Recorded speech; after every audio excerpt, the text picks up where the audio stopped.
Welcome back to the deep dive. Today, we're jumping into something really fascinating. It's basically a prophecy, a political prophecy written 135 years ago that mapped out the future of an entire nation. Yeah, it's an incredible document.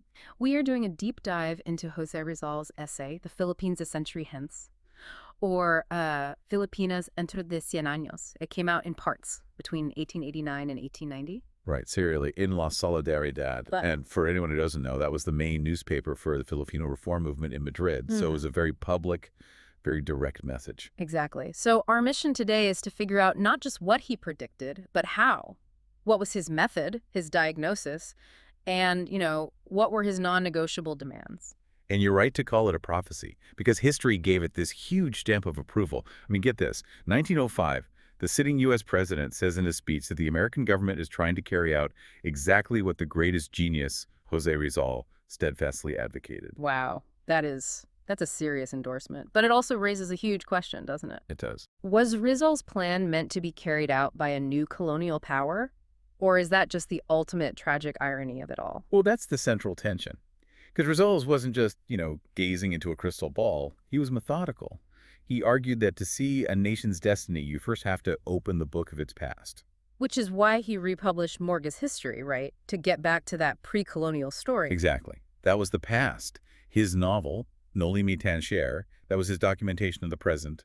And his other novel, El Filibusterismo, was his warning about the future if Spain didn't change. Past, present, and predicted future. It's full analysis. But what pushed him into forecasting in the first place? Was there a specific influence? There was. It was a book he'd read when he was young by a German traveler named Fyodor Jagor. Jagor had been in the Philippines around the 1860s, and his book it completely shaped Rizal's view on how change happened. So what did Jagor see? What was it in that book that made Rizal think, okay, I need to build a public policy around this idea? Jagor saw that the whole colonial system was becoming obsolete. He said every bit of new trade, every new idea coming in from abroad was a blow to the old system. So globalization, basically. Pretty much. Yeah. He saw that as commerce grew, the people would gain prosperity, enlightenment, and self-respect. And here's the key psychological insight. This new self-respect would make them impatiently endure the existing evils. So it's that classic dynamic. People don't rebel when things are at their absolute worst. They rebel when they start to see a better way as possible and their expectations rise. Precisely. And Jagor was specific. He actually predicted that the influence of American elements would come more to the front as trade in the Pacific expanded. No way. Yes. So reading that, this idea that external forces and internal growth were on a collision course, that gave Rizal his entire mission: prepare his countrymen for what was coming, for industrial and commercial competition. Okay, so that really sets the stage for his diagnosis of Spain in the 1890s. And he starts with this incredible paradox, right? He does. For 300 years, Spain held the Philippines with almost nothing.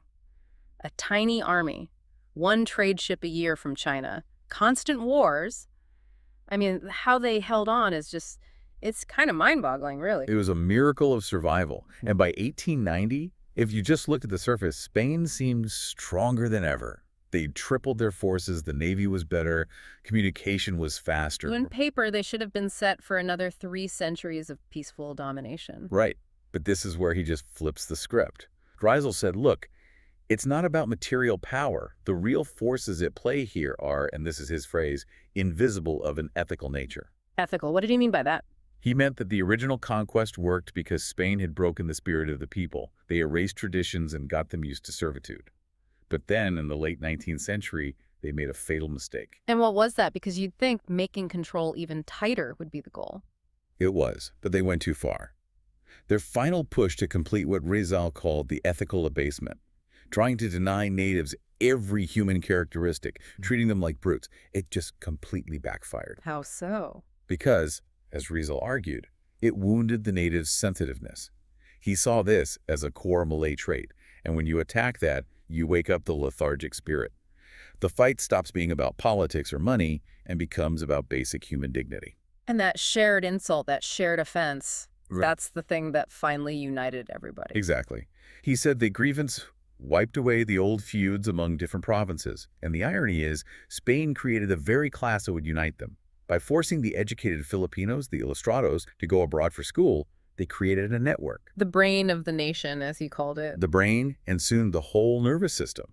And at the same time, all of Spain's old tricks for control were suddenly failing. Okay, let's break those down. There were 4 main tactics, right? Yep.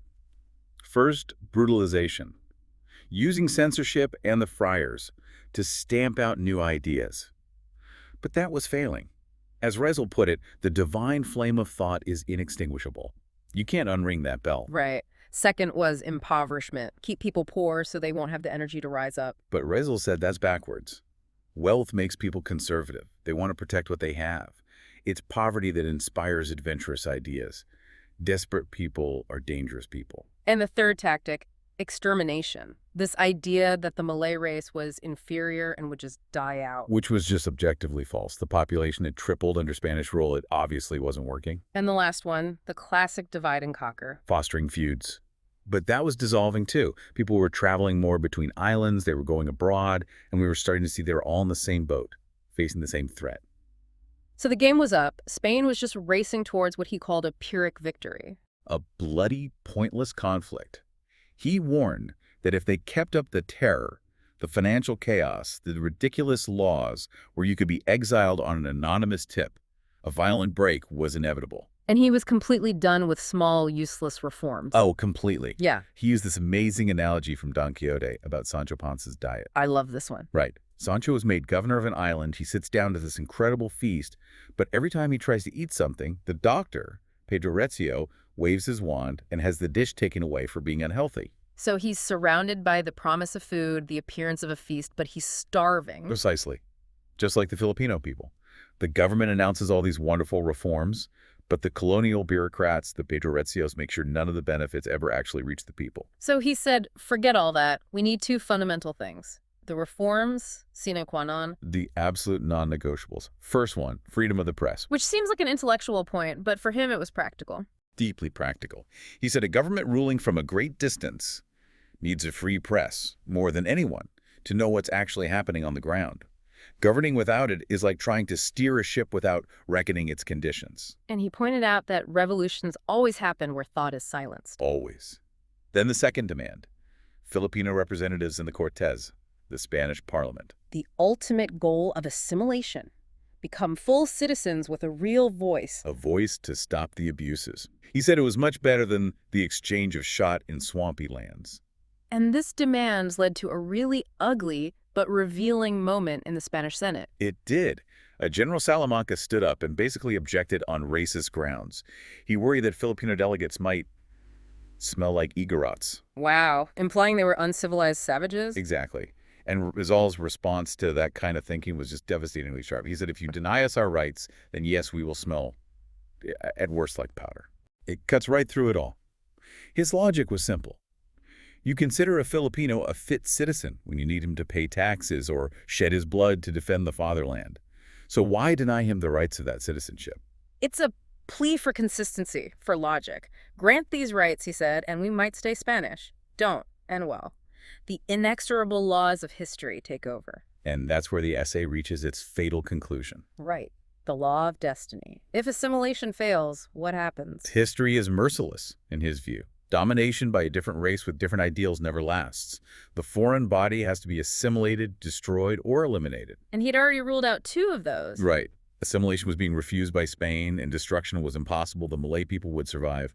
So that only left one outcome. Independence is fatally and infallibly declared. But then you have a new problem. A violent break could leave the new country vulnerable to another power. And he actually games this out. He runs a whole geopolitical analysis. He does. He looks at the great powers of 1890. He dismisses the big European ones pretty quickly. England is too busy with India and Africa. Germany doesn't want to spread its forces too thin. France, he thinks, just doesn't have the colonial appetite anymore. And Holland is barely managing what it already has. So if it's not going to be a European power, who's left? His eyes turn across the Pacific to the American Republic. Yeah. He specifically says America's interests are in the Pacific and that they may someday dream of foreign possession. He even points to President Harrison's actions in Samoa as a sign of their growing ambition. That's incredibly prescient. But he did hedge his bets on that a little bit, didn't he? He did. He concluded that, well, that kind of expansion was contrary to her traditions, and that the European powers would probably step in to stop it anyway. which of course was an analysis made just before the Spanish-American War changed the whole map. And all of this is just, it's so layered with tragedy when you think about his own life. He's executed in 1896, just 6 years after writing this. And even with the revolution starting, he never wavered from his core strategy. Not one bit. His very last political statement, this addressed to some Filipinos, he condemned the revolution. He called it absurd, savage, and plotted behind my back. He died insisting that real liberation had to come from education, from reforms from above, not violent rebellion from below. And the final bitter irony is that the Spanish authorities didn't see that as loyalty. They saw it as an even bigger threat. Yeah, the Spanish judge advocate who read it said, look, he's not against independence. He just thinks this uprising is premature. He's just waiting for the right moment to lead them to the promised land, so they forbade its publication. It really does sum up his entire belief system, doesn't it? Patient preparation over immediate, reckless action. That's it. He believed you could keep the affection, the connection, but only if Spain moved with the people, not if it was forced to give in later out of weakness and resentment. So Rizal and that German traveler, Jagor, they both basically agreed the Filipino people had dreamed away their youth and weren't ready for immediate freedom. Rizal staked his life on preparing them patiently for a century of change. But the patriotic call to action came violently, and it came much sooner than planned. So it leaves you with this question. When you're faced with that powerful immediate draw of patriotic action, what is the true political value of patient long-term preparation? It's a question of timing that changed everything for the Philippines and for the new masters who ended up inheriting Rizal's blueprint.